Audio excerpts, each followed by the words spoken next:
All right, hey guys, good morning. We'll go ahead and get started right now. It's right around the top of the hour, and I think we've got just about everybody on. Thanks for joining me today. It's another really good crowd, which is awesome. We like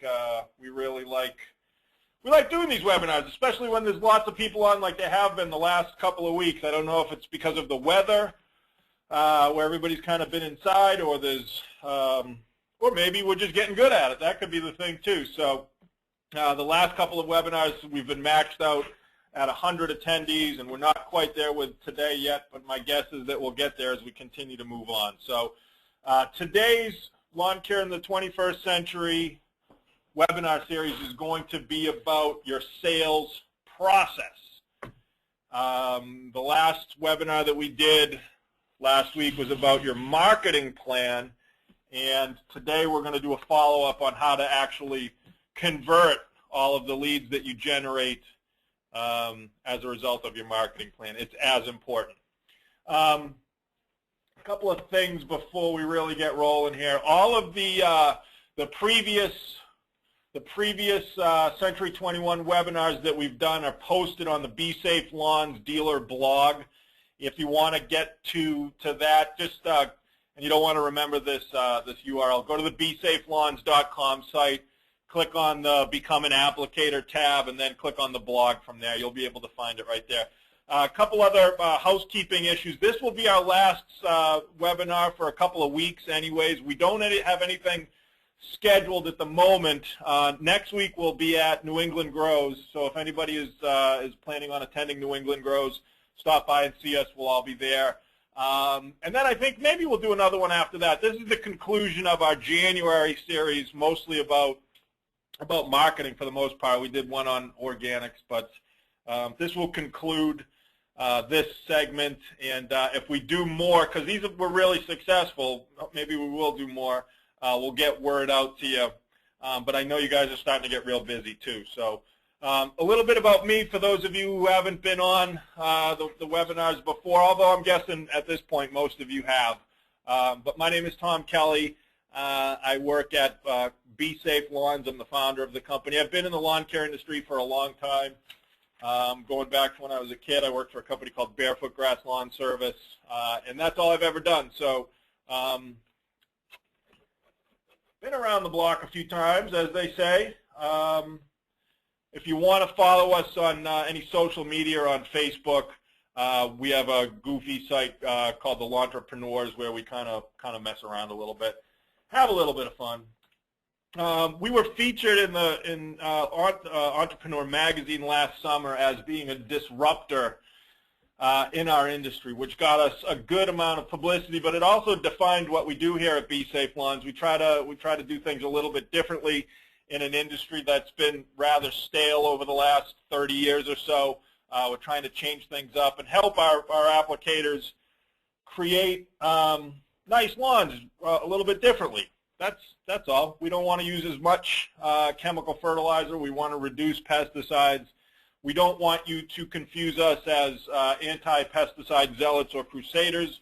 We are crusaders for nice lawns, and we just like to do it a little bit differently. And Entrepreneur Magazine recognized that and created or named us as one of their disruptors last summer. So also before I get rolling here too, if you want to type in questions throughout today's webinar, go ahead. There's the panel for questions and answers. A lot of times I'll stop and answer them. A lot of times I won't. So if you type something in and I don't address it right away, it's because I'm probably either going to cover it in the coming couple of minutes, or I'm ignoring you because it may not apply.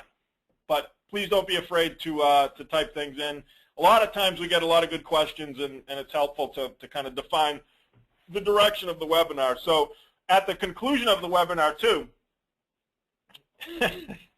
every time I start talking about typing things into the console, everybody likes to type things into the console that will mess me up. And you're doing that right now. Some of you know me very well. So at the conclusion of today's webinar, we'll do some question and answer stuff and answer anything that you have. We'll try to go about an hour. The last couple times we've gone a little bit beyond an hour. The goal is to stay on until everybody gets any questions answered that they may have, and hopefully be as informative as possible. We're recording this one too, and we'll end up posting it at the blog as well. And aloha to you too, Willis. I know I asked you this last time, but what time is it in Hawaii right now? It's pretty early, I think. You're still drinking coffee over there. So, all right. Oh, one more thing that the guys wanted me to remind you guys. 6:06 in Hawaii. Right on, Willis. The guys out in the room wanted me to remind any of you who are looking at Be Safe right now. Today is the last day of the month, and we've exceeded all of our goals to the point where we're having a really, really good month.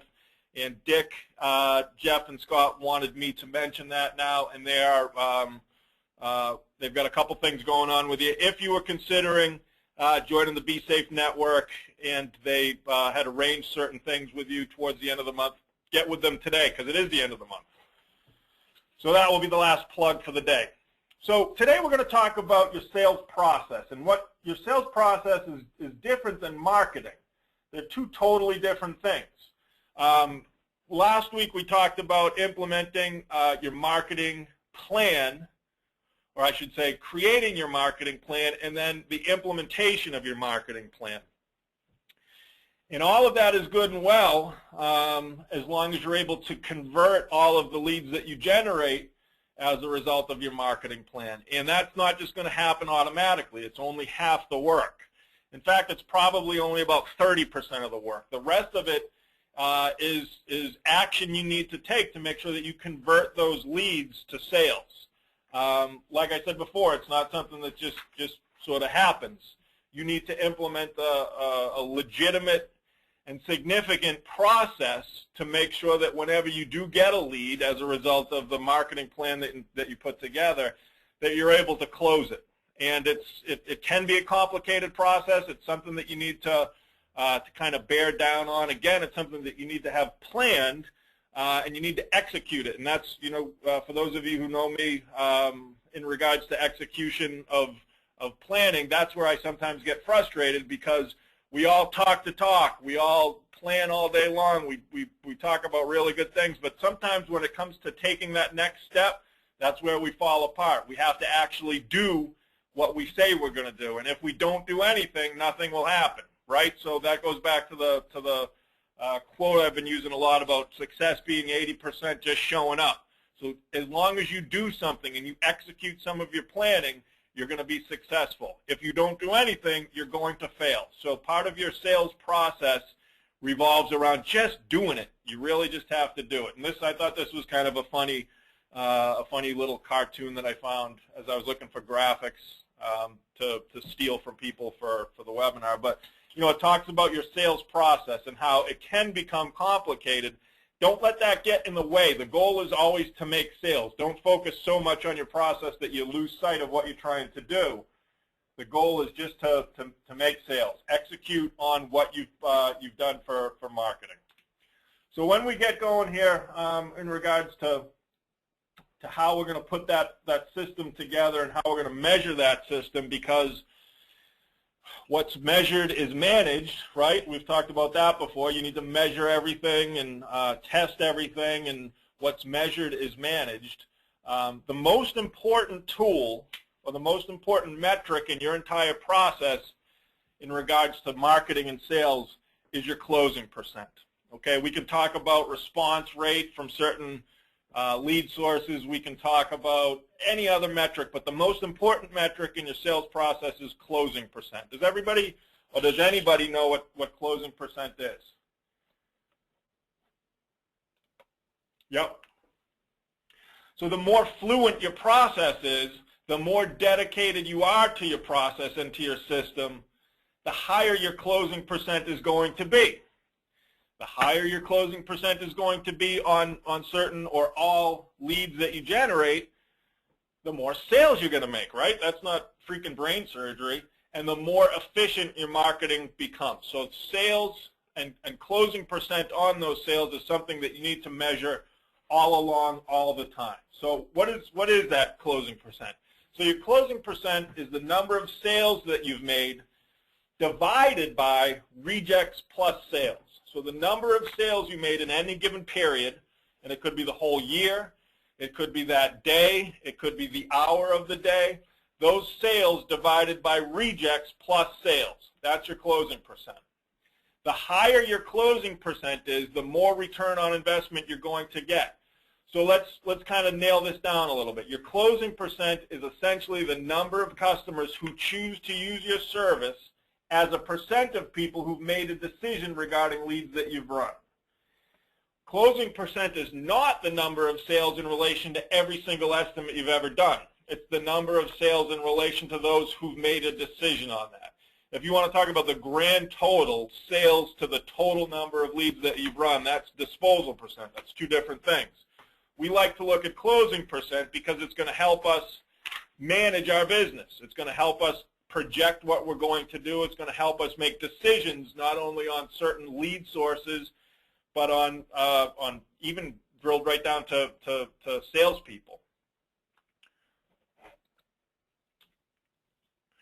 So here's an example. Say you've run 1,000 estimates, and we're using 1,000 just because it's a nice, clean, rounded number, and we all know how good I am at math, and I don't have my calculator in here. So if you run 1,000 estimates, and you've made 100 sales, your closing percent is not 10%. Your closing percent is not the percent of sales you've made in regards to leads that you've run. In order to determine what your closing percent is, you need to determine how many people have said no or said no thank you, right? So in order to determine that closing percent, it's the number of sales that you've made, again, divided by sales plus rejects. So if you've made 100 sales of those 1,000 estimates that you've run, and 300 have said no thank you, your closing percent is 25%. And the reason for that is because 400 of those people have made a decision. Of those 1,000 estimates that you've run, 400 of those people have made a decision. And you still have 600 open leads. You still have 600 estimates outstanding. So it helps us project how many sales that we're going to make. So if we know that we're closing currently at 25% and we've got 600 leads still out there, we know exactly how many sales we can project.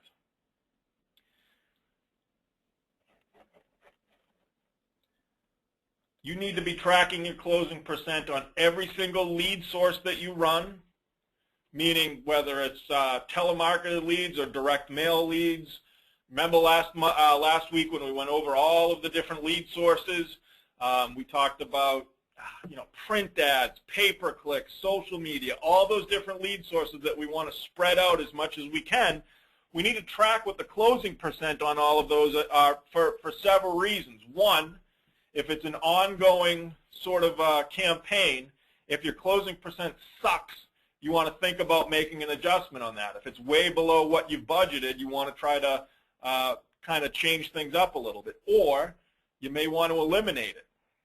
For the most part, your closing percent is always going to be kind of standard from one year to the next. We talk about historical data a lot. That's how we budget. So at the conclusion of a campaign, we know how much, what our closing percent was. We know what we can budget the following year. So this goes back again to one of the things we were talking about in one of the earlier webinars, is your CRM and your ability to keep track of every single thing that you do. So you need to track that closing percent every single day for every single person. Sometimes we used to track it by the hour while we were on the phone, so we would know what was the best time to try to get a hold of people. This number is by far the most important indicator of the success or failure of your entire sales process. That's why I'm spending so much time on it right now, you guys. This is a number that you need to track every single day, every single week, every single month, sometimes even right down to the hour. So let's just say we're looking back at January's numbers, right? We're talking about all leads right here. We're not doing it by a specific source. We know Dick's closing at 21%, Scott's closing at 19%, Jeff's closing at 5%, and Tim's closing at 28%. So as a manager, as the owner of the business, what are we going to do here? What are these numbers telling us? Yep.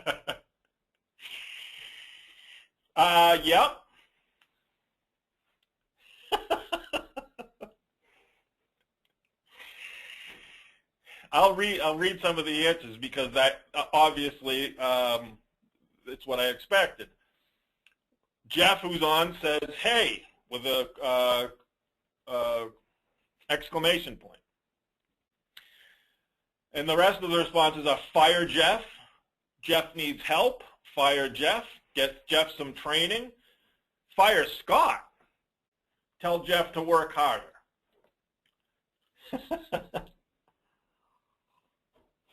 Yes, in reality, you guys, what we need to do is probably think about getting Jeff off the phone. If it were like, you know, maybe 12% or 13%, then we would want to help Jeff. But at 5%, we'd probably want to get Jeff off the phone or find out what he's doing wrong, right? We want to find out if he's rejecting people too early, if he's not even doing his job, which a lot of times can happen with, you know, with salespeople, especially salespeople who aren't professional salespeople. A lot of times you're going to have somebody on the phone who's a lawn guy and not a salesperson. We know something is going wrong with Jeff. But what some of you guys didn't mention, and you're still all firing things at me here in the console, and they're all really good. Yes, thank you, Mark. Finally, we got to take care of Tim. As much as we got to deal with Jeff, we got to reward Tim, and that is as important. That is literally as important as dealing with somebody who's not doing quite as well. It's important. You always want to reward the people who are performing for you. It was a Jack Welch theory called the vitality curve, and some of you guys have heard me talk about this before. If you've got 10 people doing a job, you always want to reward the top 10% as much as you possibly can. Call them out, give them bonuses, push them, help them to do better, make an example of them. Because the middle 80% are going to want to strive to get to that 10%. The bottom 10% we want to cut loose. So the top 10% we reward, the lower 10% we cut loose, and the middle 80% is what makes the world go round and what's going to make your business crank. But we want to make sure that we're taking care of the people who are taking care of us. And no, by the way, guys, these aren't real numbers. These are completely made up.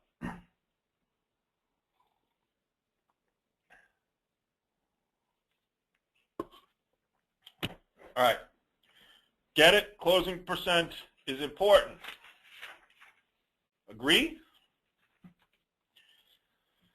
So when it comes to the sales process, you guys, the best sort of, this is kind of a lazy way to go about it, but I went back to the old who, what, when, where, why, and how routine. Let's talk about our sales process and identify it with these indicators. It's sort of a simplification of how we can make it happen.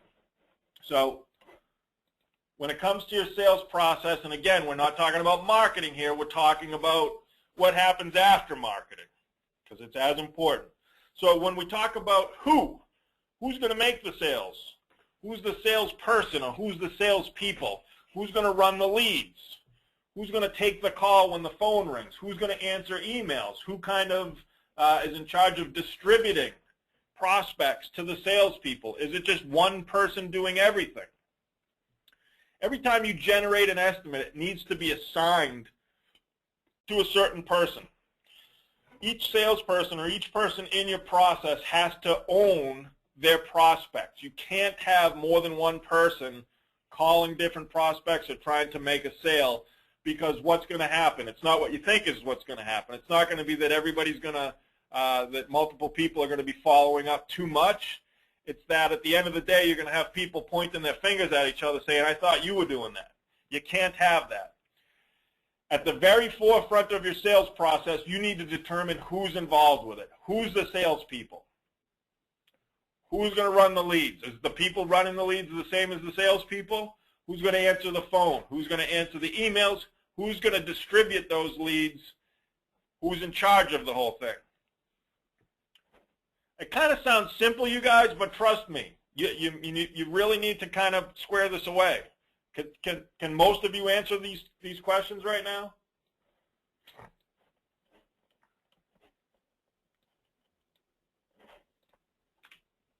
So what are we doing in our sales process?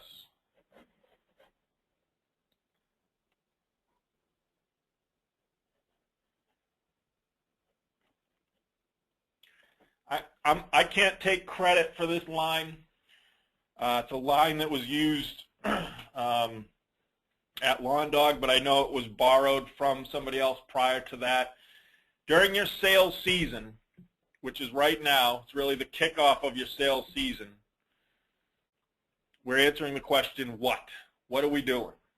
And you literally have to stop a couple times during the course of the day and ask yourself, is what I'm doing at this exact moment helping me to reach my sales goal for the day, the week, the month, and the year? And if the answer is no, you need to change what you're doing. And I've tried to emphasize this on earlier webinars about your sales and marketing process and how you need to spend as much time on your sales and marketing process as you do on your production process. You need to be a sales, if you're in growth mode, if you want to grow your business, you need to think of yourself as a sales and marketing company as much as you think of yourself as a production company. And during this time of year, I'm going to repeat it, stop at least a couple times during the course of the day and ask yourself, is what I'm doing at this exact moment helping me to reach my sales goal? And if the answer is no, you need to change. It's pretty basic. It kind of sounds a little rude, I guess, but we tend to fall into maybe not laziness this time of year. And again, I know that there's lots of people on the call from down south and places where there really isn't an off season for the most part. But for most of us, there is an off season. Somebody just typed, maybe I should hang up on this webinar and go make some sales, right? No, because what you're doing right now is really trying to get you closer to your sales goal, so that counts. Yeah, Keith, I hear that. Snow here too, cold. But for some of us on the call, it's not cold, especially the dailies, right, Elena?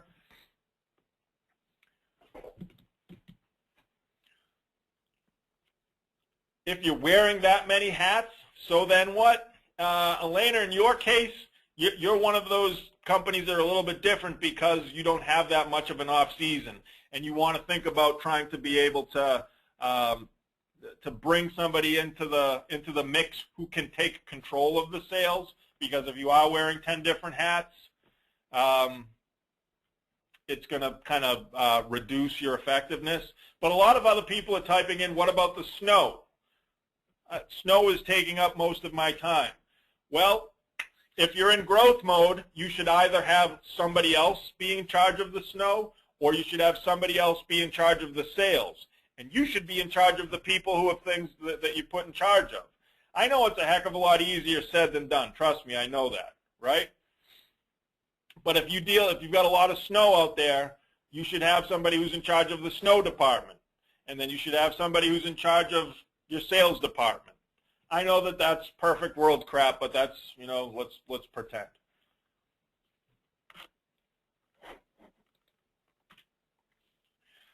So if we're in growth mode and we want to grow our business and we're trying to fix our sales process, what are our hours? What hours are we working? What hours are you guys working right now? 11 to 2, 10 to 3.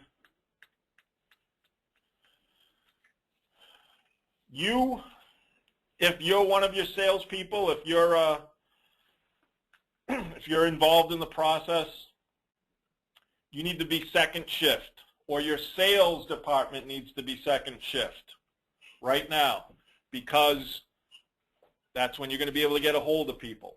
You don't want to be there at 6 in the morning and work till 3 in the afternoon. If we're making residential sales, we want to be able to get in touch with people when people want to be got in touch with, and that's second shift.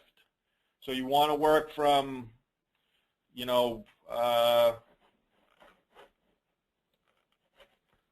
11 to 7 maybe, 12 to 8, but you got to get on the phone too. Your salespeople need to be on the phone. I'm not saying that that necessarily has to be you, but your sales shift has to be second shift. You're going to have to be on the telephone. Where? How many times have I heard this? Yeah, I can work at home at night. It's not going to be a problem. I'll just keep the door shut, and then I'll hit the phone. Anybody work at home? Anybody try to get on the phone at home? Anybody have a home office where they think that they can follow up on their leads when they get home? Anybody actually do that?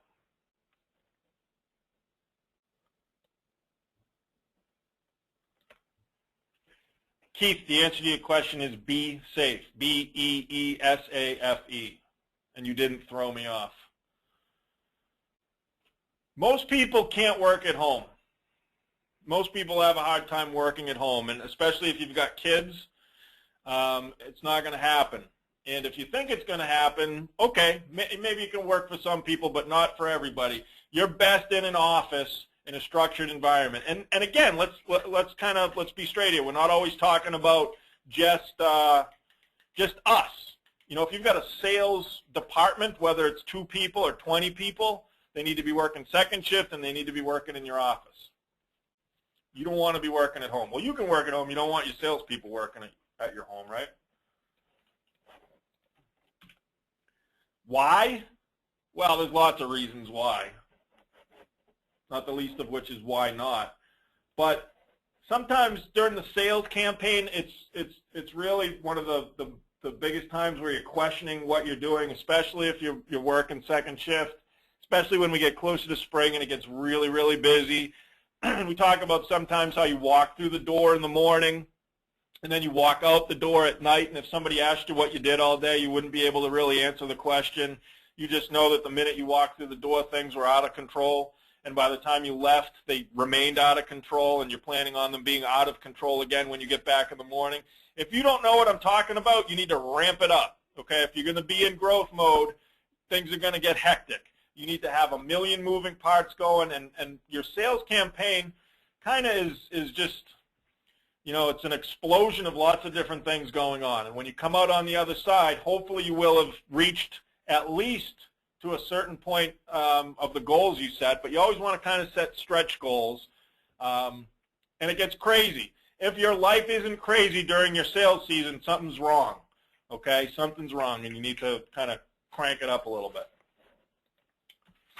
Okay, here's sort of the meat of the whole thing here. How do we make this happen?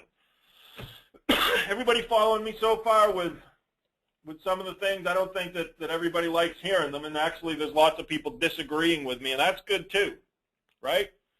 I don't mind. I appreciate you disagreeing. I'm giving you my advice on what I think you should be doing.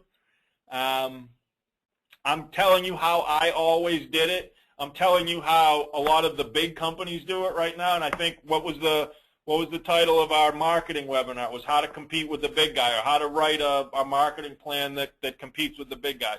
If you want to make lots of sales and you want to be in extreme growth mode, you need to do it like the people who are good at it do it. And it's not always what you want to do. It's kind of what you have to do. So how do we make this happen? What are the nuts and bolts of what we're going to do? We know the who, what, when, where, why, and how routine at this point.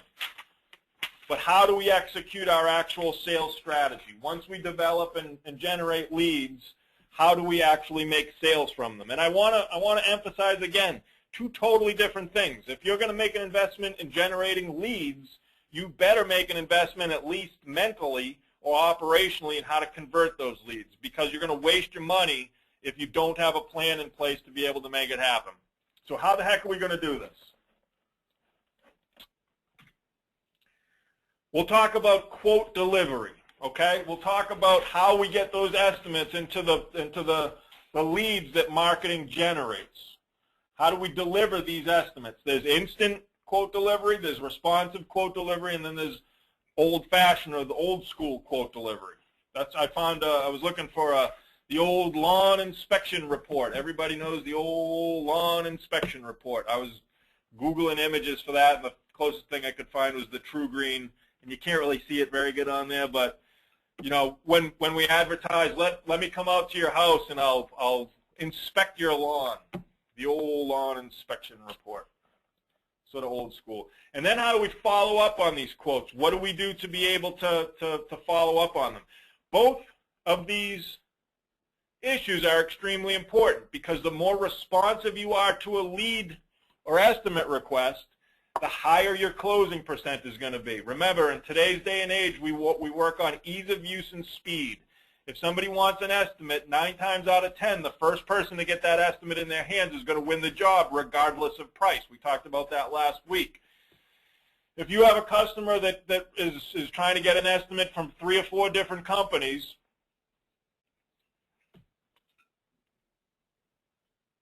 almost all the time, whoever gets that estimate in their hand first is going to win the job. If you wait 3 days, 4 days, 5 days, your chances of closing that lead are going to get reduced pretty drastically. So once we get the lead in people's hands, how do we follow up? What's our process for following up on those leads? We'll talk about that too. So let's start right here. What happens when you get an estimate request? What do we do? Let's talk about a couple of different ways to deal with it. Somebody give me a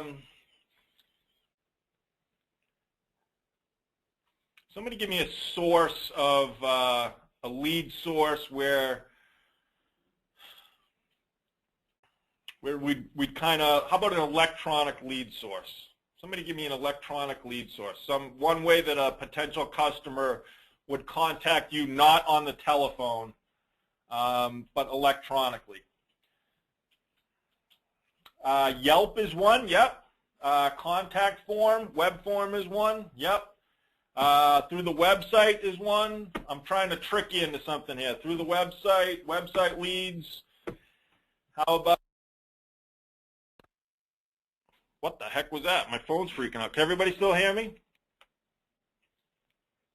Okay, good. My phone just said the entry is not valid. I don't know what that means. Facebook, finally, thank you. I wanted to lead you down this road. Facebook and social media is one thing that we don't do a whole lot of. We haven't really figured out how to make that happen. So I'm gonna cheat and get out of here, kind of unprofessionally for a moment. Facebook. So I set something up to deal with that. So if you go to our Lawntrepreneurs Facebook page, pretend this is your Facebook page, right? And you're posting things all the time. Here we go. We won't talk about how to actually promote your posts here, but Facebook is a great place to generate leads. And it's a sort of a pay-per-click situation. If you're depending on the people who follow your page to just come in contact with your ad, that's not going to work. You're going to want to put a little bit of investment into this. But look right here, where it says, for a limited time, we're offering a huge discount for customers who perform their own estimate using our satellite measuring tool. Give it a try. So we're talking about the instant estimate right now. We're talking about our sales process where it revolves around getting an estimate into somebody's hands immediately. So what you could do is put something on Facebook, promote it, have somebody click on it, and it goes directly to a place where they can enter their information. And you guys recognize this is the My Lawn Quote tool that we all use at BeSafe. Somebody's going to put in their address. Whoops, they're going to put in their information. They've got lead capture happening here. And it's going to bring them directly to their home where they're going to measure their own lawn, and they're going to get an estimate without you even being in the process. And you guys know I'm just going to do this fast.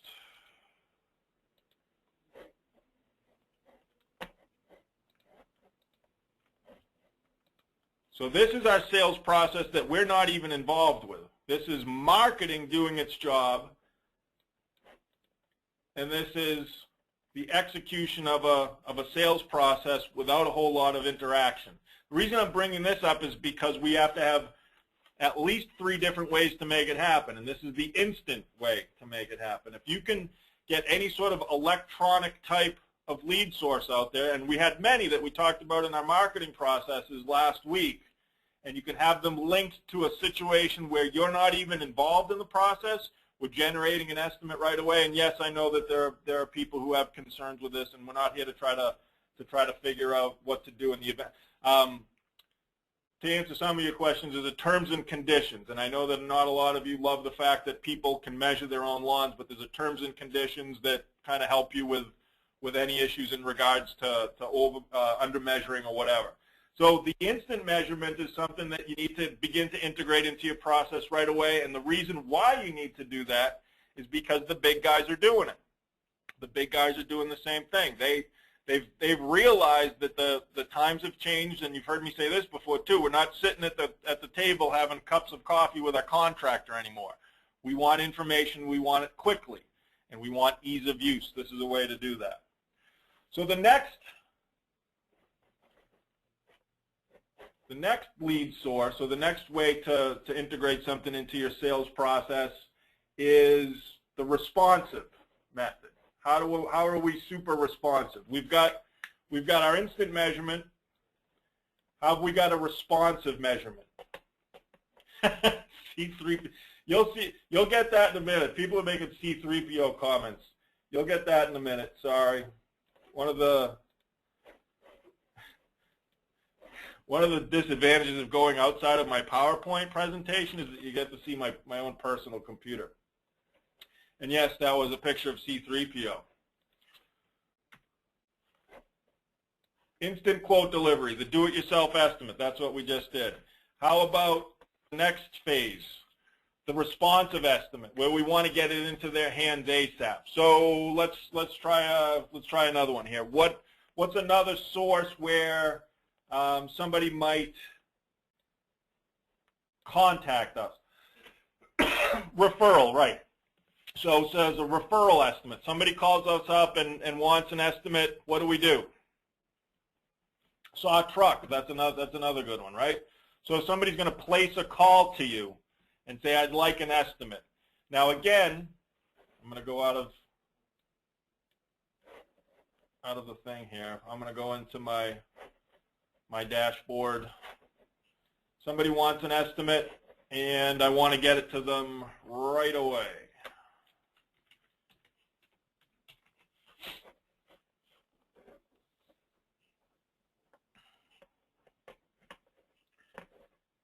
I'll use the same address. You ask what their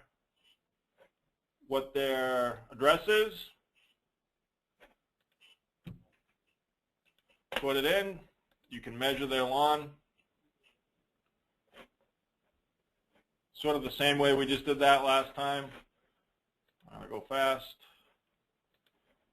While you've got them on the phone, you can make small talk with them. Talk about what they've done with the lawn before, what they're interested in trying to accomplish this year.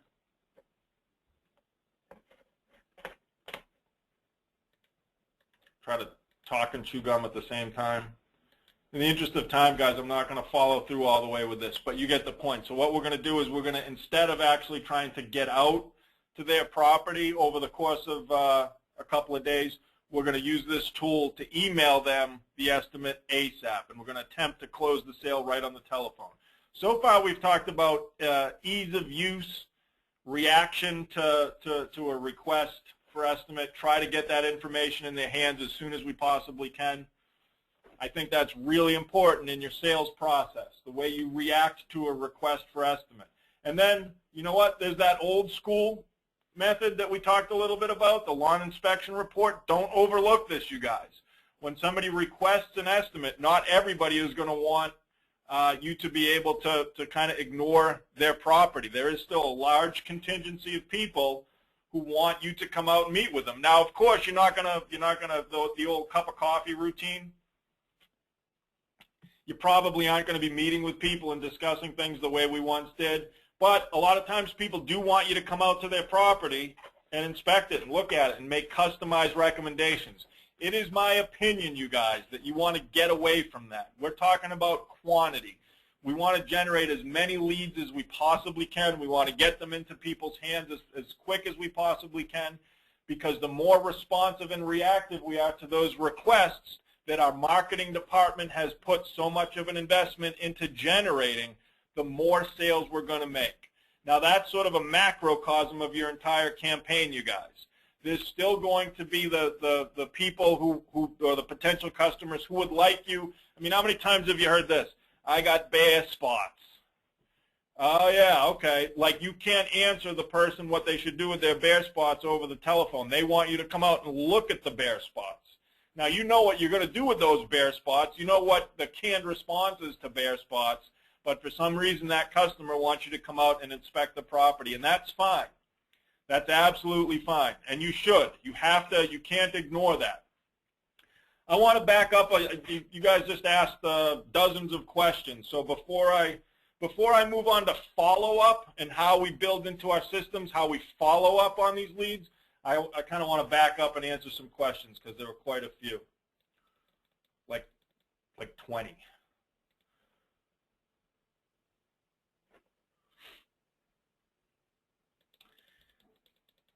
In regards to the auto estimating, a couple of questions with that. What happens if the customer doesn't measure correctly and then prepays? Steve, what you have there is, in that particular program, there's the ability to insert a terms and conditions. So what most customers of that program do is say, this estimate, or we reserve the right to make an adjustment on your pricing or the measurement of your property in the event that it was misrepresented, something like that. You know what I mean? For the most part, though, Steve, if you're off by a couple thousand square feet, and I'm talking about a fertilization program here, I am not talking about something like a cleanup or even maintenance, but fertilization, if it's off by 1,000 square feet or 2,000 square feet here or there, I think you're always going to want to err on the side of quantity over quality. Your measurements aren't always going to be perfect. And to be honest with you, to take that a step further, if you've got a sales, and I know, Steve, in your case this isn't the case, but if you've got a sales department or if you've got a group of people who are out measuring lawns, so say every morning you got 5 guys coming in and you distribute estimates to them that came in, and you say, go measure these properties and leave the estimates. I got to be honest with you, they're not going to measure them. As much as you tell them to do it, they're going to do the old drive-by. They're going to pull up in front of the house. If there's nobody home, they're going to think they know what's going on in the back. They're going to eyeball the measurement. They're going to write it down, and a lot of times it's wrong. So, you know, as much as it can be a little bit scary to have people measuring their own lawns with an electronic tool, it's oftentimes as good as, if not better, than people out or salespeople out running estimates. So there's that terms and conditions you can put there. And in terms of organic lawn care, Steve, I think you're right. A lot of times they do want to have coffee with you, but don't get hung up on that. You can go have coffee with one person who wants to talk about their $300 a year lawn care program. For the same amount of time it'll take you to go out and do 20 more estimates, right? So when we're in growth mode and we're trying to crank through the sales process, quantity becomes more important than quality. And I know some of you disagree with that, but I'm talking about pushing it. I'm talking about putting the hammer down and trying to make sales. A couple other good questions here. Couple other funny comments. Yes, you can use that same exact program while you're out with people. So if you go out and somebody mentioned the cup of coffee, you can have your iPad or your iPhone, and you can use that same exact program, and you can review the sort of property with them, and then sit down and electronically look at it as well, and then send them the estimate that way. Yeah, old school versus new school. Bill says we called that ghosting. Yeah, that too. Now, ghosting was when you just hang paper and run when you were doing an application. I don't know if you could ghost an estimate. I suppose you could. We used to, well, never mind. I don't want to get off base here. Okay. So I think I answered all those. That's a good point too, Steve. If your sales team isn't doing what they're supposed to do, they shouldn't be on your sales team. And you should, again, yes, you should let bad employees go. But once you get to a certain point, no, let me just be straight with you. It's not going to happen. I don't know if you've ever been in a process, and your company is going to be different than the big company who's got 10 guys out running estimates all the time. If you've got 10 guys out running estimates, no matter what you do, and most of the time we're talking about younger guys who might not be completely married to the success of your particular business, they're just not going to do it. I could try to BS you all day long and say, hey, take them aside and tell them that they need to take out their measuring wheel and go behind houses and do the math and the geometry. Man, once you get going, it's about quantity. And that's okay. Again, sometimes having the square footage be off a little bit is all right. It's not a terrible thing. You got to go with the flow sometimes. And if you're in progressive growth mode, these are things you're going to deal with.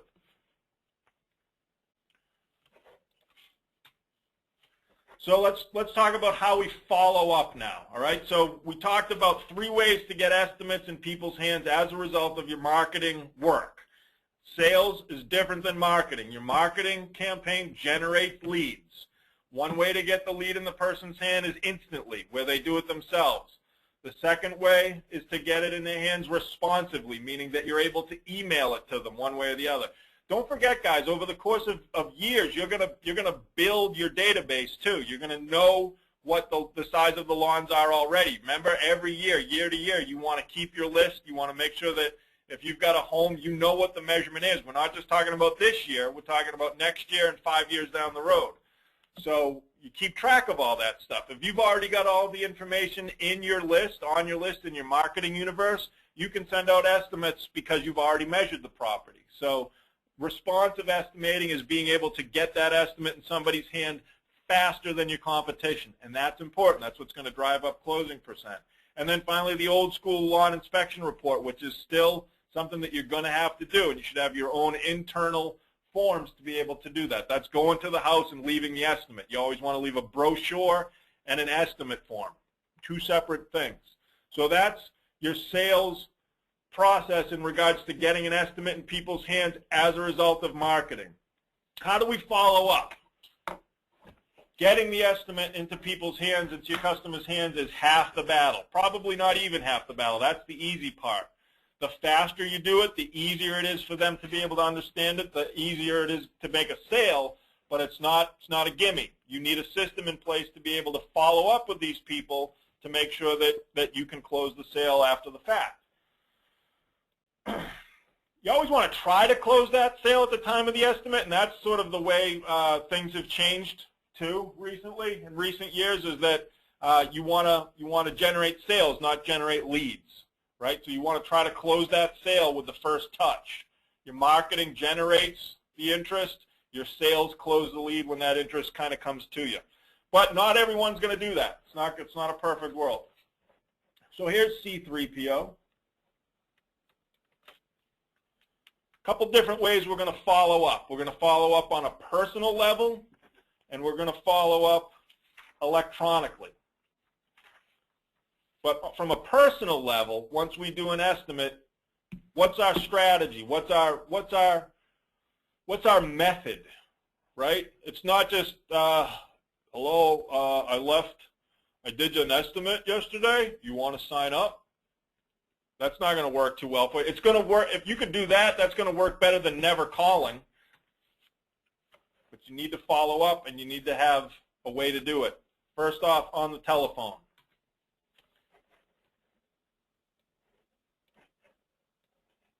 I'm reading all the Star Wars comments right now, too. Thank you. C3PO.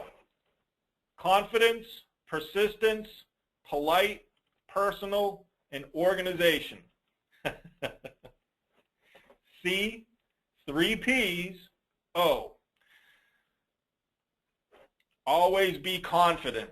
I'm talking about following up right now. And Once you leave that estimate, you have to make a phone call the day after you leave that estimate. You have to be confident in what you're doing. If you come off shy or you come off like you don't necessarily care, you will not close that sale. Be confident in what you do. You have to be persistent. You have to call these estimates every 3 days. Every time you place a call and you say, hey, I sent that estimate to the other day. Did you have a chance to look at it? 90% of the time they're going to say, no, I really haven't yet. And you're going to say, okay, can I call you back in a couple of days? Set an appointment to call back, and then once you set that appointment, make sure you do call back.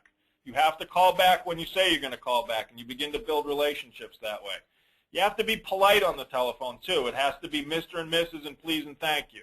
You have to be polite. If a rude salesperson is immediately going to lose the sale.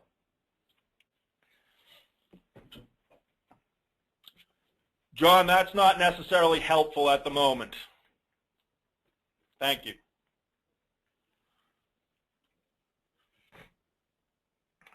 You have to be personal with them too. You want to develop a relationship. I worked with a guy back at at Lawn Dog who every time he ran an estimate, he would write down the type of car that was in their driveway, so that when he followed up, he would start a conversation about what kind of car they drove.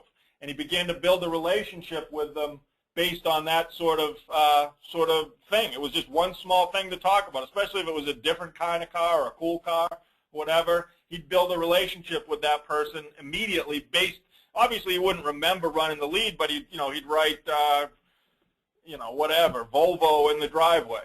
And it'd have something to be able to start that relationship with. And you have to be organized. You absolutely have to be organized all the time. You have to know when to return calls. You have to be able to schedule those calls, and we talked about a CRM. You have to have some sort of organizational process to be able to follow up with these all the time. If you say you're going to call somebody, you guys, you have to call them. You have to be confident. You have to be persistent. You have to be polite. You have to be personal with them, and you have to be organized. If you have marketing generate leads, you're able to get those leads in those customers' hands on a timely basis as fast as possible, and you can implement a process where you're calling and following up with people, and you use these 5 points, you will close leads at a very, very high rate. I want to say again, this is our system in regards to how we follow up. If we are not following up, we are not going to make the sale. It's not going to be magical. Right?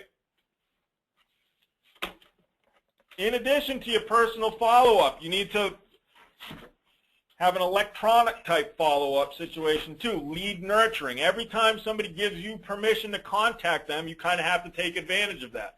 If somebody shows interest in your service and they don't immediately buy, that means that they may not be ready to buy at that exact moment, but they will be available or will be ready to buy at some point. So lead nurturing is the art or the ability to communicate with consistent and meaningful touches to prospects regardless of their timing to buy. So if they don't necessarily want to buy right now, that means that they may want to buy later. And you have to constantly touch them. I put the MailChimp guy here because MailChimp is an email program that allows you to implement a lead nurturing campaign. There are lots of other CRMs and things out there. HubSpot is one. Infusionsoft is one. It allows you to automatically put together programs that will automate your process to be able to touch the estimates that you run as you go. So an autoresponder is an email that's sent every 3 to 5 days after the quote is presented. So you do an estimate, you want to trigger something that's going to be able to send a follow-up to them 3 to 5 days after you do the estimate. Based on the behavior of that recipient in regards to that email, you can trigger other things. If the email is opened, you can have it generate another email to them at a predetermined time. If there's a link in that email that they click on, another email is sent to them, and so on and so forth.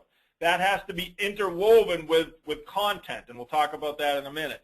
But you want to set up an autoresponder system that's going to constantly reach out to the estimates that you've provided to people if you don't close them at the time of the sale.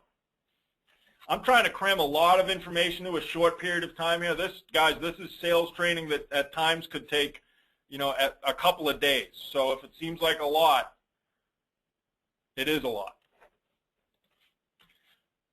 Content marketing. Content marketing has to be interwoven with those autoresponders. So you've presented, let me back up a little bit. Marketing's generated a lead. Sales has run the estimate. The continued sales process has to follow up with it on the telephone and in person, and then you're going to trigger autoresponders that have content weaved into it to continue to build your presence as the expert. Content marketing is a technique of creating and distributing relevant and valuable content to attract, acquire, and engage a clearly defined and understood audience with the objective of driving profitable customer action. That sounds kind of fancy, but what that means is that after somebody's requested an estimate, you want to come off as the expert. You want to come off as the person that they want to hire, and you want a mechanism to trigger their ability to purchase. That's your follow-up on the telephone. Your content marketing and your autoresponders are going to serve as reminders to those people that they're ready to purchase, or allow them to kind of be in touch with you until they're ready to purchase, I should say. It's a lot, guys, right? How am I doing on time? Right at an hour. Right on time. All right. Let's review this funnel, and then we'll kind of wrap up and we'll go back to questions. Marketing generates the lead. Last week we talked about our marketing planning. We talked about how to implement that marketing strategy. We talked about how we need to spread out lead sources over as many things as we possibly can. Marketing generates leads. Marketing generates the estimates. You're going to provide the quote in relation to those estimates. That becomes a function of your sales system. Your sales system provides the estimates to the people who've requested them as a result of your marketing technique. You can provide them instantly. You can provide them as soon as you possibly can by emailing them. You can provide them by going to the home and doing a lawn inspection report and leaving hard copies. No matter how you provide the quote, you have to make sure it's sort of a reactive and simple process. From there, we attempt to close the sale at the time of the quote, whether it's on the telephone, when that's being requested, whether it's that instant quoting procedure, whether it's at the house when you're doing that lawn inspection report. Ask for the sale. Attempt to close the sale right there. Sometimes that's difficult. Sometimes taking that next step and just asking for the sale isn't always easy. But a lot of times when you just have the gumption to go ahead and do it, they'll say, yeah, all right, go ahead and sign me up. Attempt to close the sale at the time of the estimate every time you do it. It's not going to work all the time. When it doesn't work, the next step is to follow up with it by telephone, right? Because now we're working second shift, and people are home in the afternoons and evenings. Follow up by telephone. Answer the questions that the potential customer is going to have on the telephone. Always schedule your next call. Answer the question they've got, and if they aren't ready to buy, say, okay, is it all right if I follow up with you in a couple of days? They'll always say yeah. Or most of the time they'll say yeah.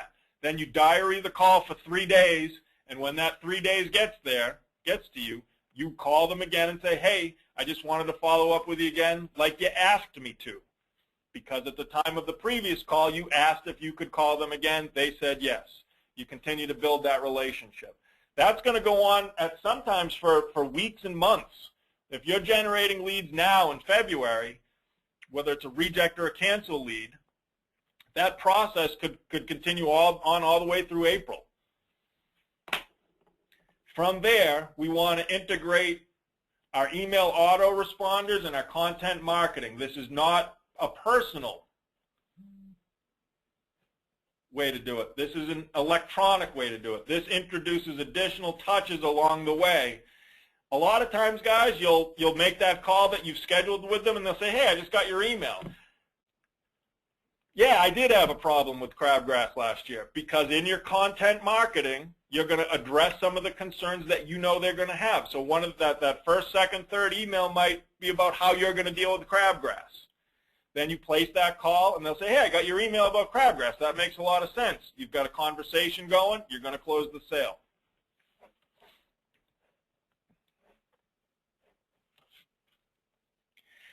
A lot of guys asking about autoresponders. In most cases, your autoresponder is going to have to be set up outside of your basic CRM, right? So there's a lot of programs out there nowadays. Inbound marketing is huge, right? Whether it's for the most part it's a B2B thing, but inbound marketing with a B2C, which is business to consumer.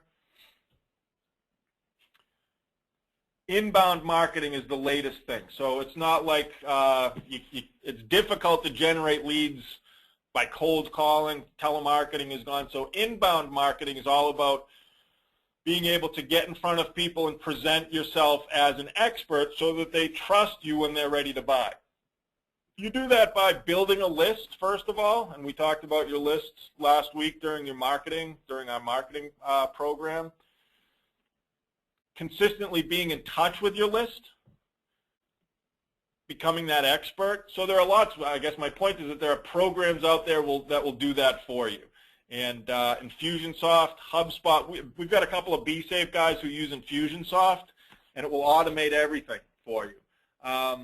MailChimp is really, really easy to set up. So what you do is you set up an email to go out at the time of an estimate being done, and then again, based on certain behavior, whether it's an open or a click, somewhere down the line, an email is automatically sent to them. And again, you've got content weaved in there. So it's going to coincide with your campaign to follow up. You have to purchase a service to do that. Most of the time, your CRM isn't going to do that. Most of the time, your CRM will link with something that's going to be able to do that. Infusionsoft will do it. HubSpot will do it. Those can get a little bit expensive. Some of the email automating services will do it, and it's much more inexpensive. Most of the time, your CRM will link to those.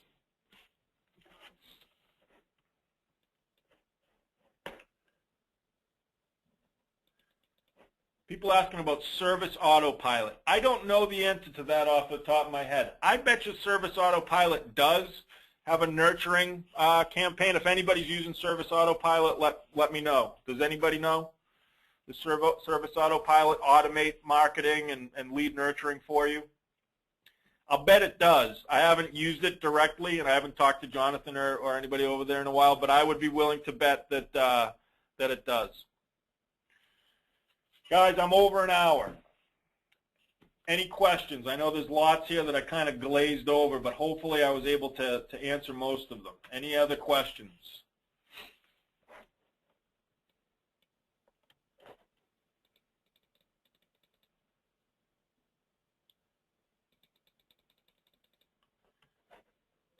Okay. All right, so I'm going to go ahead and wrap up right now, guys. As always, if you have, we just crammed 3 weeks worth of sales training into 45 minutes.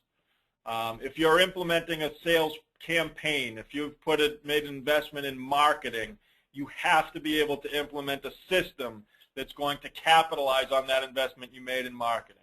And what we talked about today was just really, really, really sort of a gloss over of how to make that happen. If you want to talk about more details, obviously you can call us anytime. Please do. We'd be happy to talk, and a couple of you asking. So, and thank you. I appreciate that, Kevin. Thank you.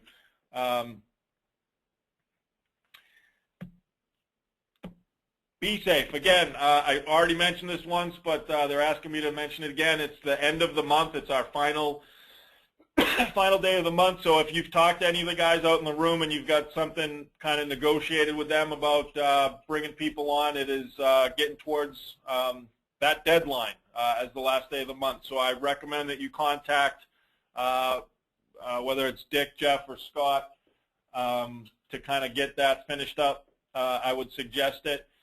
There will be no Century 21 webinar next week. We'll be at New England Grows, and hopefully some of you guys will come down and see us there. And hopefully I'll talk to you guys soon. Thanks for joining me today. I really appreciate it.